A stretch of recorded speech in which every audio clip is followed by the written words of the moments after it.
Mayroon akong pinatuyong dahon ng gabi guys. Magluluto tayo ngayon ng laing ang sahog. Dilis lang. Pero napakasarap nito. Paalala ko lang guys ha, bago nyo umpisahan ang pagluto nito, magsaing kayo ng madami. Umpisahan natin sa kinayod na niyog. Lagyan lang natin ng maligamgam na tubig 2 tasa. Ibabad lang natin sa loob ng 10 minuto dahil binilad natin ng 2 araw yung gabi. Banlawan natin to guys para matanggal yung alikabok. Saka natin pigain ng maigi yung niyog para makuha talaga natin yung kakanggata. Ibalik lang natin yung piniga natin niyog, lagyan lang natin ng 1 litrong tubig, pigain natin ulit ng maigi para makuha natin yung pangalawang gata. Yan ang magpapalambot sa lulutuin nating laing. Ganyang kadami yung ginamit kong luya guys. Tuwing nagluluto kasi ako ng laing guys, gusto ko mas malasa yung luya. Sa bawang naman, 1 pirasong malaki lang yung ginamit ko, 1 sibuyas at maraming sili pang pagana. Maglagay lang tayo ng konting mantika. Prituhin muna natin yung dilis hanggang lumutong yung ganyang pagkaluto guys. So masarap yan. Saka natin hanguin. Tapos magisa na tayo ng luya. Papalabasin natin yung masarap na aroma. Tapos ilagay na natin yung sibuyas sa bawang. Gisahin natin ng maigi. Gigisingin natin yung natutulog nilang aroma. Ilagay na natin yung laing. Gisahin din natin ng maigi ito guys para manuot talaga yung lasa ng mga lamas. Kapag naigisa na natin ng maigi, ilagay na natin yung pangalawang gata. Saka natin to timplahan guys ng asin, kaunting paminta, nor na hipon, saka ilagay na natin yung dilis. Pakukuluan natin to sa loob ng 1 oras pero sa mahinang apoy lang guys ha. Kailangan in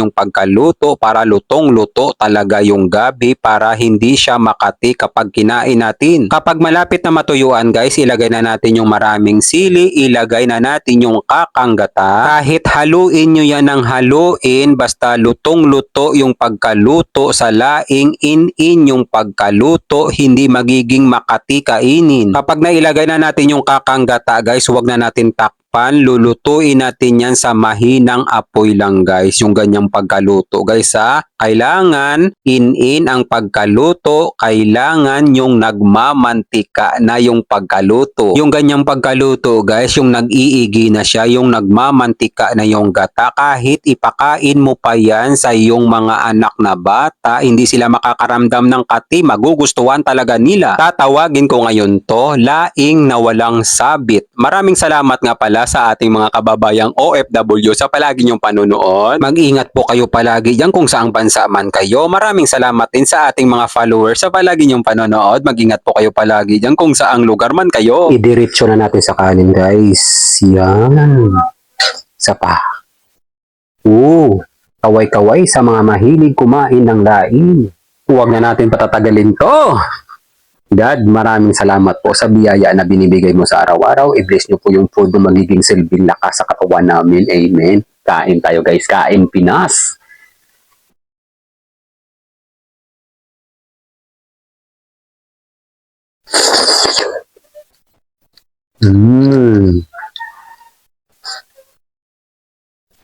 Sarap ng lasa guys. Maalat-alat.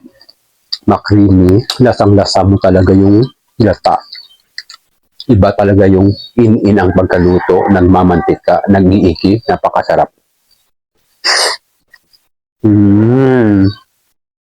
Guys, try nyo to, napakasarap.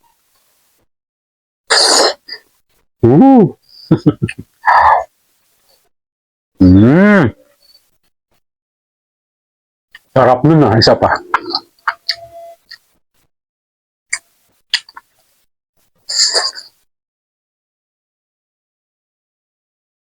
Kampiyon!